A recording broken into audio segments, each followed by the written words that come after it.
What happens when you spend 300 years marrying your cousins to keep money and power in the family? You get kings who can't close their mouths, queens whose children bleed to death from tiny cuts, and emperors so messed up they can barely act like normal people. European kings and queens didn't just rule with strong power, they ruled with bent backs, twisted jaws, and blood that wouldn't stop flowing. Their love for pure family blood created some of the most scary medical problems in human history. We're talking about genetic disasters.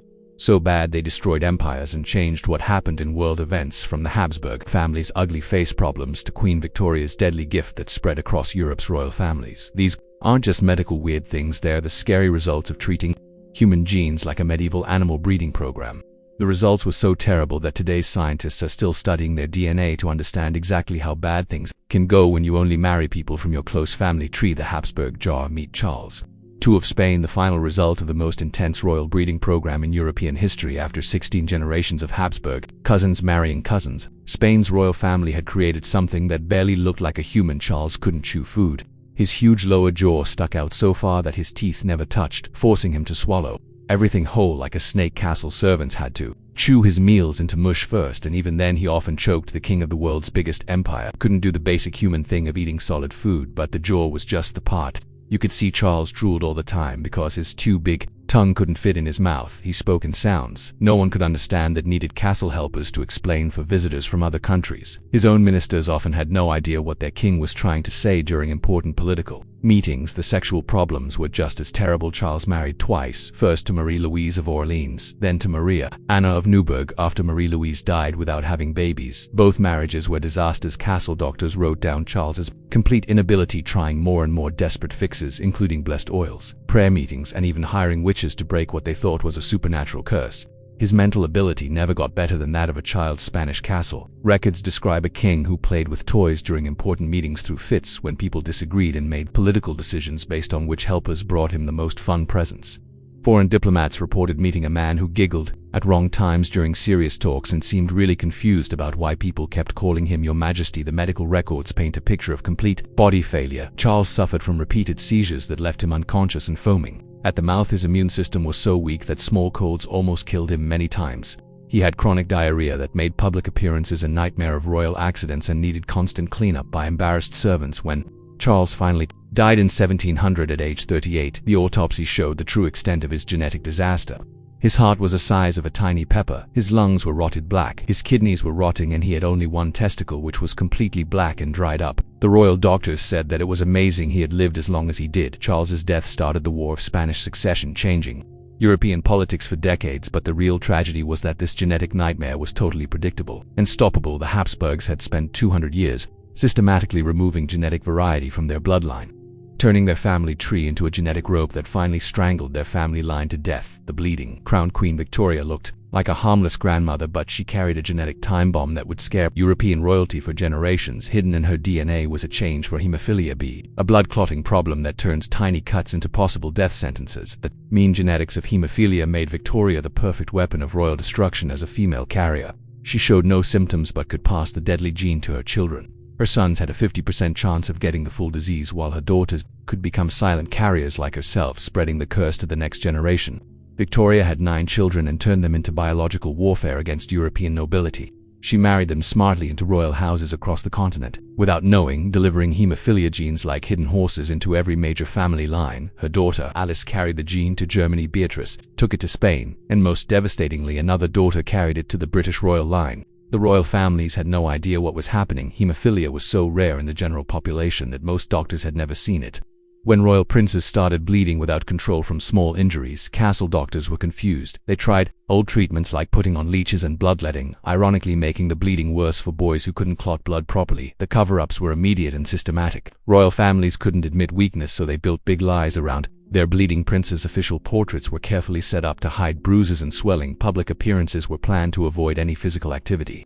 When princes died from internal bleeding, official causes of death were listed as fever or sudden illness. Prince Leopold, Victoria's own hemophiliac son, lived in constant fear of injury. Court records describe a young man who couldn't ride horses, play sports, or even walk downstairs without steps. Wrapped in padding, he was basically a prisoner in his own palace, surrounded by soft furniture and worried servants who watched his every move for signs of bleeding. The genetic way it worked was particularly mean. Hemophilia sits on the X chromosome, which means it skips generations. through female carriers before striking male heirs. Without warning, royal families would think they had escaped the curse, only to watch their grandsons or great-grandsons or great-grandsons suddenly start bleeding to death from small injuries by 1920 hemophilia, where it spread through the royal families of Britain, Germany, Russia, and Spain. Like a old plague, Victoria's innocent-looking genetic gift had created a continent-wide medical crisis that weakened royal bloodlines exactly when they needed strength. Most the grandmother of Europe had accidentally become the builder of royal genetic warfare, using her own children as unknowing biological weapons against the very system of monarchy she was trying to protect. The Romanov disaster in 1904, Russia's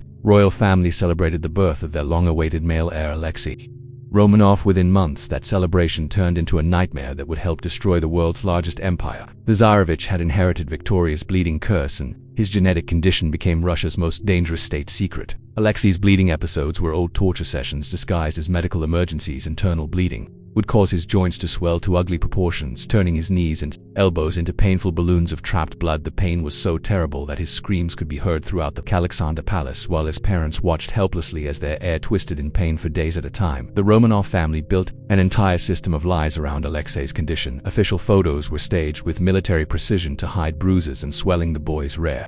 Public appearances were carefully planned theater, with servants positioned to catch him if he stumbled, and doctors hidden nearby with emergency medical supplies. Russia's future Tsar was basically a medical prisoner in his own palace. Enter Grigory Rasputin, a wide-eyed Siberian mystic who claimed divine healing powers, whether through hypnosis, stress reduction, or sheer luck. Rasputin seemed to be the only person who could stop Alexei's bleeding episodes.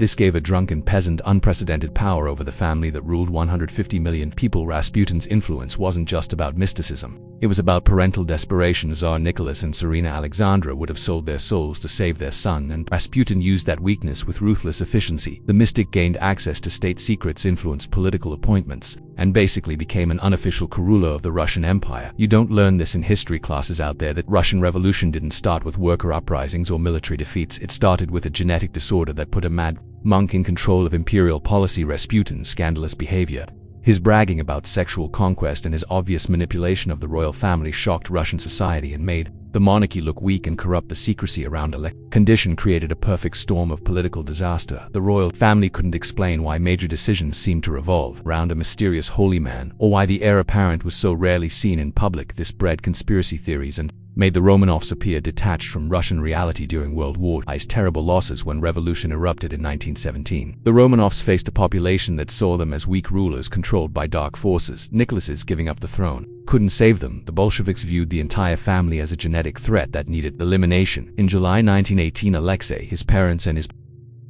four sisters were executed in a basement, ending 300 years of Romanov rule. The ultimate irony is that Alexei's hemophilia was completely treatable by today's standards. A simple injection of clotting factors could have prevented his worst episodes. Instead, a genetic condition that affects 1 in 10 males became the medical crisis that helped destroy an empire and change the course of world history. The Mad King, King George III of Britain, earned the nickname Mad King George for good reason, but his craziness wasn't just in his mind. It was literally toxic. Modern medical analysis suggests George suffered from acute intermittent porphyria, a genetic disorder that turns your own blood chemistry into poison. Porphyria attacks hit like something from a horror movie victims experience. Terrible stomach pain that feels like being stabbed from the inside. Muscle weakness so bad they can't lift their arms, and brain symptoms that include seeing things that aren't there. Paranoia and complete personality changes during severe episodes. George's urine turned deep purple or red, a clear sign that his body was literally poisoning itself. The timing of George's attacks couldn't have been worse for British politics. His first major episode occurred in 1765, right as tensions with American colonists were getting worse. Instead of dealing diplomatically with colonial complaints, George was suffering from episodes of violent rage, talking nonsense for hours and making decisions that his own ministers described as completely crazy. During his worst attack in 1788, George became completely detached from reality. He held conversations with dead people, believed London was flooded, and tried to attack his own son. Court doctors held him down in a straitjacket and subjected him to old treatments like ice baths and blistering agents. The British government nearly collapsed as Parliament debated whether to declare the king permanently crazy and install his son as regent. But here's the disturbing connection to American history. George's genetic condition may have directly influenced his hardline approach to colonial rebellion. Porphyria attacks often trigger episodes of extreme stubbornness and inability to compromise. When American colonists requested reasonable concessions, they were dealing with a king whose brain chemistry was literally altered by genetic disease. The irony gets deeper when you realize that George's porphyria was likely inherited from previous generations of royal intermarriage. The same genetic isolation that was supposed to keep royal bloodlines pure had concentrated a rare metabolic disorder that would eventually cost Britain its most valuable colonies. The American Revolution succeeded partly because the British king was genetically unable to have rational negotiation. George's condition became a national security crisis during the Napoleonic Wars. French spies reported on the king's mental episodes, and Napoleon himself dismissed Britain as a threat ruled by a madman. The uncertainty about George's fitness to rule created political instability that lasted for decades, with the Regency crisis of 1811 finally forcing his son to take over as Prince Regent. The medical horror continued until George's death in 1820. His final years were spent in almost complete madness, blind and deaf, talking to imaginary courtiers and reliving events from decades past. The king who had lost America, fought Napoleon, and ruled the largest empire in history, spent his last decade as a genetic prisoner in his own mind, destroyed by the same royal bloodline obsessions that had created the Habsburg jaw and spread hemophilia across Europe. The royal breakdown, while the Habsburgs destroyed their bodies and the Romanovs bled themselves to death. The Portuguese royal family showed how inbreeding could completely break the human mind. Queen Maria I of Portugal, known as Mad Maria, became the poster child for how royal genetic isolation could trigger complete psychological collapse. Maria I started her reign in 1777 as a competent and religious ruler, but by 1786 she had gone into a madness so deep that her screams could be heard throughout the royal palace at night. The queen became convinced that she was damned to hell, spending hours in religious terror, convinced that demons were coming to drag her soul into eternal punishment. The psychological breakdown was systematic and devastating. Maria developed severe religious mania, believing that every minor sin would result in divine punishment. She would spend entire days praying frantically, refusing to eat or sleep because she believed God was testing her faith. Court officials described her as having lost all reason and becoming a living corpse filled with terror. But Maria's madness wasn't alone. It was part of a bigger pattern of mental illness that ran through the Portuguese royal family like a genetic curse. Her son, Prince Josiah, showed signs of severe depression and paranoia. Her grandson, King Miguel, displayed violent mood swings and irrational behavior that made him one of the most hated rulers in Portuguese history. The inbreeding that caused this mental devastation was almost as intensive as the Habsburg. Example: Portuguese royalty had been marrying within their extended family for generations, often choosing spouses from the Spanish royal family who were already genetically compromised. This created a feedback loop where mental illness genes were concentrated and amplified across generations. Maria's condition got much worse after traumatic events that her already fragile mental state couldn't handle. The execution of her nephew Louis XVI during the French Revolution triggered a complete psychological breakdown. She became convinced that all royalty was doomed and that revolutionary forces would eventually come for her family.